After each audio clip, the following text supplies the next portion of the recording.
काळीज लागतं। ये शेर का बच्चा है, शेर का बच्चा है, खुलेआम किया। हिम्मत है तुम्हारे में? अरे जनता ने तुम्हारे को दिखाई दिया, जनता ने दिखाया, तुम्हारी जगह दिखा दी।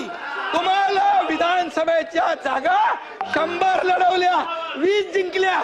या पठ्ठ्याने 80 लढवल्या, 60 जिंकल्या, 60 जिंकल्या। अरे तुम्ही काय लढवणार? तुम्हाला भूमिका बदलली।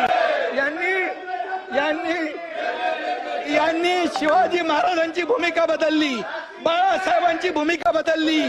तुम्ही हिंदुत्वाचे विचार सोडले म्हणून घरकाना घाटका झाले, घरकाना घाटका, इधर कभी नाही उधर कभी नाही। आणि म्हणून परब साहेब तुमचा इतिहास मला माहित आहे, मला बोलायला लावू नका, मला बोलायला लावू नका।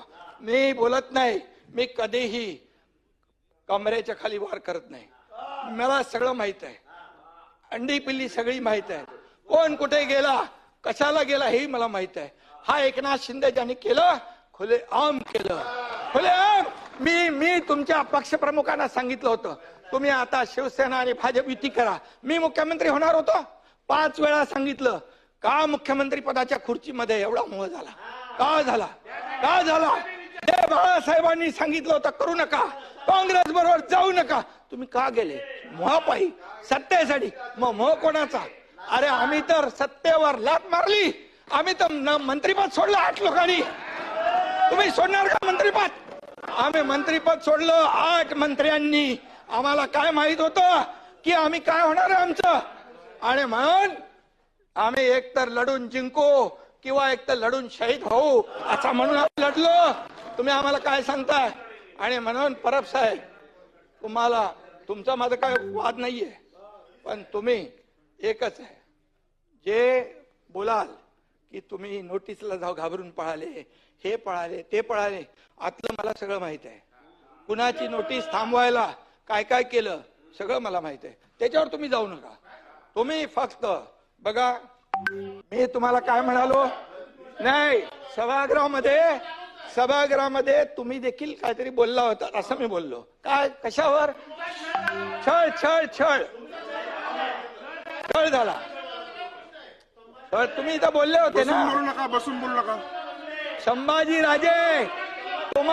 संभाजीराजे मी काँग्रेस प्रदेशाध्यक्ष आणि देवेंद्र फडणवीसांच्या बद्दल बोललो की त्यांनी म्हणाले की औरंगजेबासारखा क्रूर प्रशासक मुख्यमंत्री आहेत।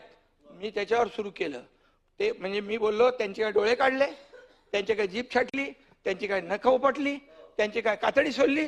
काय केलं देवेंद्र फडणवीसांनी, मुख्यमंत्र्यांनी काय केलं? सोलायला पाहिजे होती। आणि मग मी म्हणालो आणखी कोणाचा तुमचाही छळ झाला? तुम्ही जेव्हा उठायला उभे राहिले तेव्हा मी बोललो तुमचाही छळ झालाय का? तुम्ही जेव्हा असं नाही, तुम्ही जेव्हा उठायला बोलायला उभे राहिले, त्यामुळे मी सांगतो, तुमचं नाव नाही घेतलं मी बघा, आणि म्हणून मी सांगतो, मी जे करतो